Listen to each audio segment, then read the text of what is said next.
Welcome back, everyone, to this amazing summit today. I want to thank you all for joining us. But of course, we've got some wonderful content continuing. And if you know my writing, you know that, hey, I love AI. I can't stop talking about it. I can't avoid it.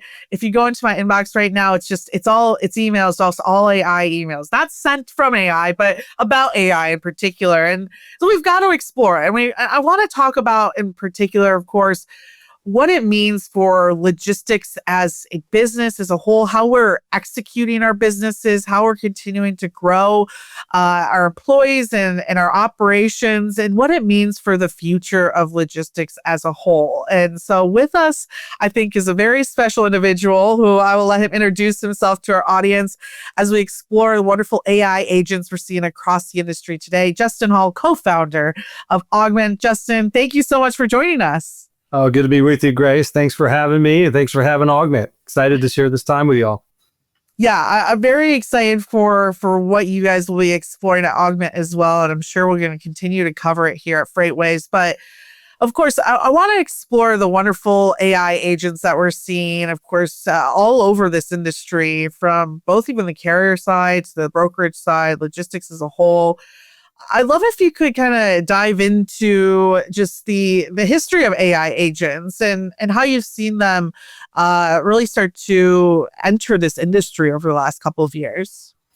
Sure. I won't go too far back. I mean, many would say that the construct of both AI and now, what we'll call agentic AI has been built over the better part of the last decade, but maybe focusing on the last 5 years, I think, where our industry, transportation and logistics, started to enjoy some of the benefits of automation probably is rooted in RPA. If you go back to the introduction of robotic process automation, it certainly allowed for opportunities for companies to create, rule-based scripts for RPA to follow, whether that was through APIs or web scraping. And if you were to combine RPA bots with even leveraging nearshore, offshore staffing, there was opportunities for companies to really start thinking critically about how do I lower cost to serve? How do I improve productivity?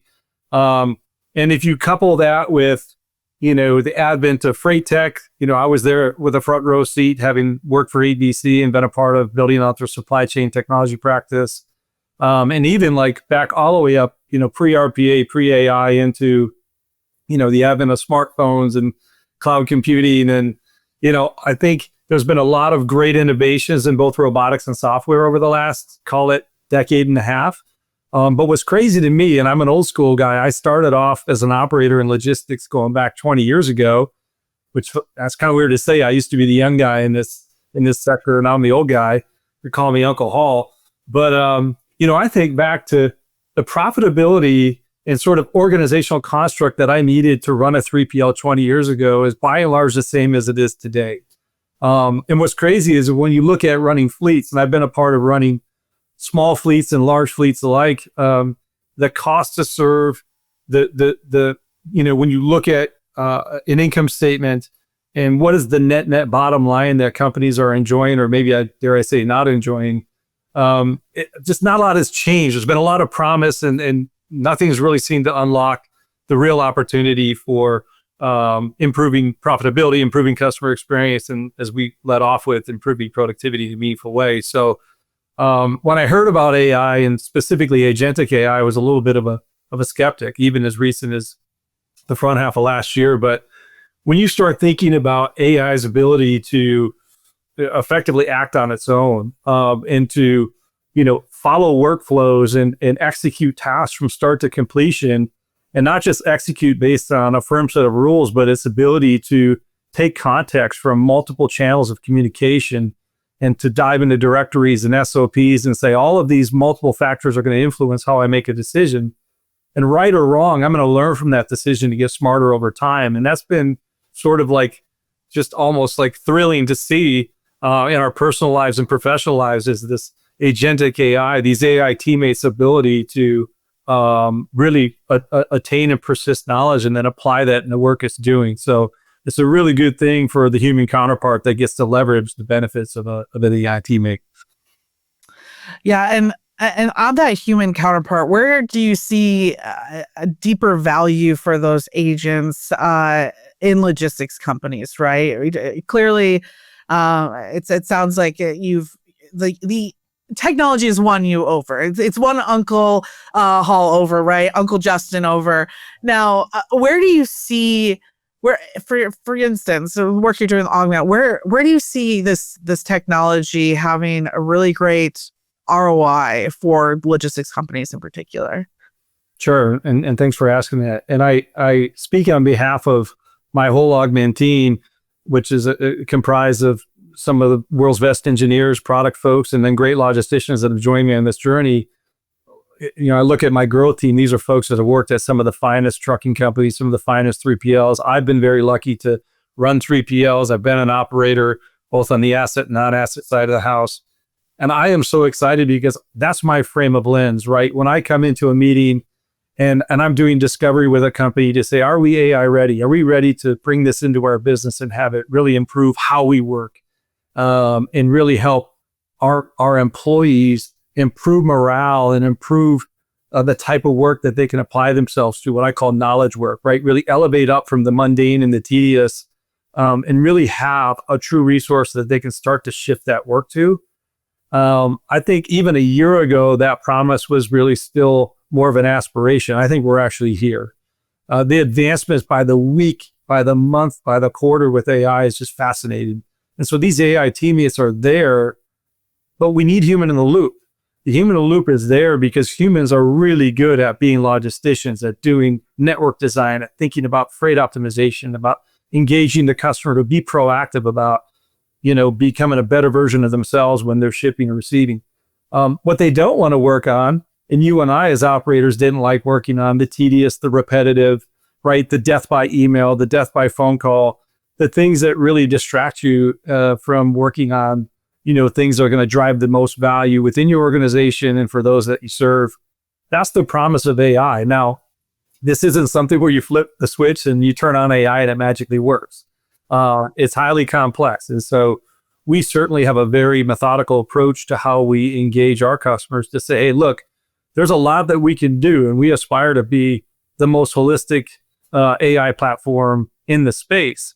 But you can't eat the elephant all at once. And so we start with a very practical mindset of let's just choose one workflow. Let's map it. Let's master it. And then let's deploy it across your organization. When we're seeing ROI and you're getting that positive feedback from your team, then we've earned the right to move to the next workflow and the next. And so we tried to divide up the front of house, mid office, and back office. And then we've identified a number of workflows that we think Augie can really support. And Augie, by the way, is what we call our AI teammate. I love that. Here's a question that maybe I hear as pushback from people that might not trust the agents aspect of this technology is the good old tribal knowledge, which I think you and I can both agree is there, right? If I asked a random AI agent today what a reefer was, we probably get a different answer than what we're used to in this industry, right? And so how do we make sure that's not lost, right? Especially if we have employee turnover, if we're maybe investing or moving employees into different positions because of this AI technology that's available, how do we make sure that tribal knowledge is being used by the agents themselves? How do you work that into this type of technology? Yeah, it's a fascinating question, and a good one at that. And so for those that might be listening in, when we think about knowledge, there's a journey to knowledge. So when we imagine a pyramid, any good AI teammate should have a foundation of fundamental skills, right? The ability to read, to write, to listen, to talk, to text, to log in and upload and download. And those fundamental skills we don't really think are going to be sort of the big game changer or differentiator for any one AI vendor that is supporting the space. I think as you move up into the adoption of mapping and building SOPs for the AI teammate to follow and making sure that those SOPs are bespoke to your environment. What's the modal categories you support? Are these SOPs documented or undocumented, right? So I'll address your question around tribal knowledge, but far too often what I've seen in the last 20 years is that about maybe 1/3 of all the work that's done is documented and living inside of a CRM or a TMS or an ERP. and about 2/3 of it is tribal knowledge, right? And that's why many of us, when we came into the space, probably learned much of what we learned sitting shoulder to shoulder with a more senior, right, colleague. And, so the big risk for operators out there, again, whether you're running a brokerage, a fleet, or you're at a shipper, is when people leave voluntarily or involuntarily. A lot of knowledge can walk out the door, and that knowledge could be associated with customer SLAs or customer expectations. It could be nuanced things like, who do I call when I reach out to this carrier, and what maybe verbal agreements do we have that might not be documented? Grace, it could be facility level business rules like, hey, when you go to this Amazon FC, if you come in between 8 a.m. and noon, you're going to be sitting there with 3 hours of dwell time. You're better off showing up afternoon. And so a lot of that tribal knowledge, especially around pricing, when you get into nuanced pricing around, I don't know, it could be flatbed or heavy haul or hazardous or intermodal. People pride themselves in having that knowledge. And so I think the promise of AI is to start extracting some of that knowledge. Now, not extracting it with the purpose of wanting to replace a human that's learned that knowledge.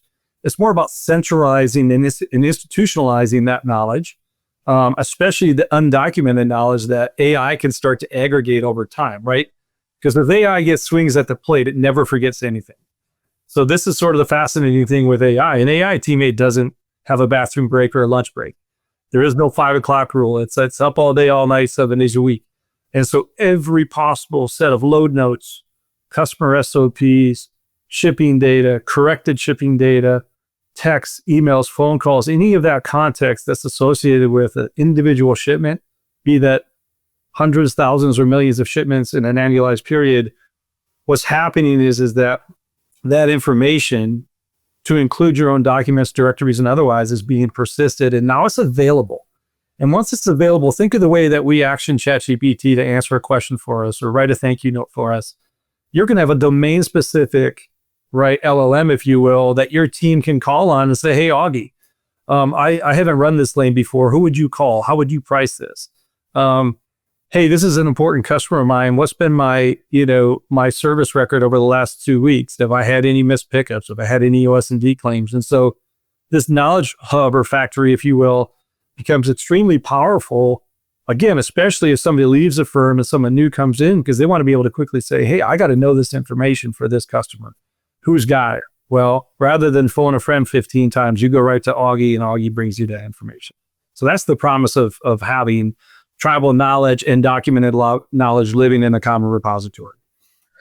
Well, it's to even expand on that a little bit too, for those in the audience who are hearing that and saying, I'd love to see that results. Like, listen to what Justin is truly saying, though. I think what comes with that results, though, comes a shift of culture within your company and understanding, like, hey, that tribal knowledge that you've just been like writing on a Post-it note and like keeping on the side of your computer will never be learned by an AI bot sitting there, or just, the whispers back and forth. We know how these logistics companies are set up, right? A lot of times in these teams where it's even like deeper tribal knowledge within like each of these little groups, like that information needs to be stored somewhere, shared.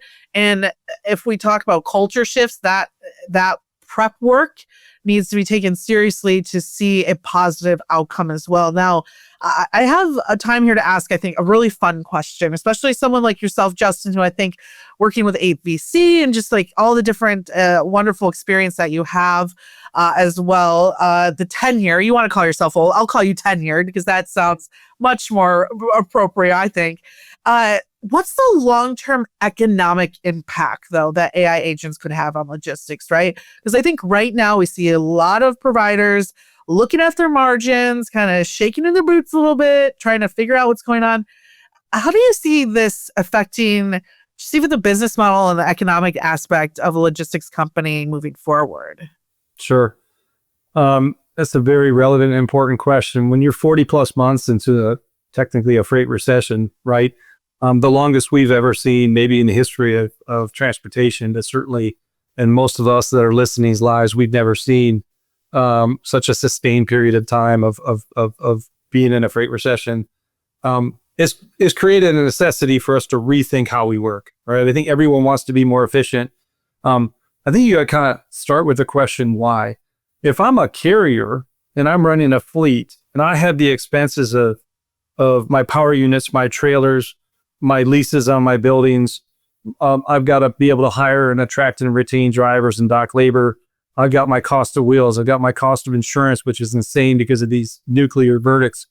The cost to be able to run a fleet is just insane. And so looking at the opportunity to drive efficiencies and lower your cost to serve by introducing AGI, it's a no-brainer, and maybe it's a necessity, right, from a survival perspective. Because inflation running fleets is far surpassing the inflation we've seen in the general GDP environment. If I'm an intermediary, broker, agent, 3PL forwarder, I'm still feeling a combination of margin squeeze from a top line and net revenue perspective. And I've got this compression happening really from multiple directions. And so there has been many of what I would, dare I say, unmet promises of unlocking this chance to make people more productive so that they can earn more, they can spend more time engaging their customers, which, by the way, leads to better retention. But most of the conversations we're having with CEOs and their executive teams are less about how do I displace personnel and more about how do I improve the lives of my personnel? How do I make them more productive? Because if they're more productive, I'm going to have a better net bottom line. I can pay them better. I can give them upward mobility within their roles. And that's not just going to magically happen from the playbooks we've been running the last 5, 10, 15 years. If the playbooks that we already had in place were working, you wouldn't see companies potentially going out of business or continuing to operate in the low single digits from a net operating income standpoint. I probably made more in EBITDA in 2005 than companies are making now in 2025. And if you don't believe that that's a fundamental problem and a potential risk to the survivability or the durability of this industry, then you're sleeping. And so, I would just encourage your audience to pull their team together and say, are we AI ready? Why would we introduce AI? How do we communicate that properly to our team so that it doesn't sound like the robots are coming to take our jobs? We call it a teammate for a reason. We believe everybody in every organization deserves an Augie. And Augie's job is to improve a day in the life of his counterpart. Whether you're in HR, you're a billing clerk, you're in carrier sales, you're in customer sales, there's opportunities for Augie to impact how you work. And the economic outcome of introducing AI at scale could be significant. We'd like to believe that 50% of all the work that we do today, especially in brokerages, 50% of that work in 3 years can be done by an AI teammate. And I believe that.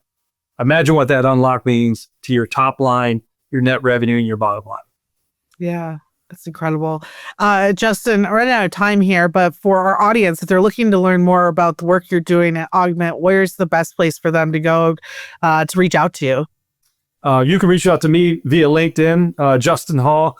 I'm not out there as Uncle Hall.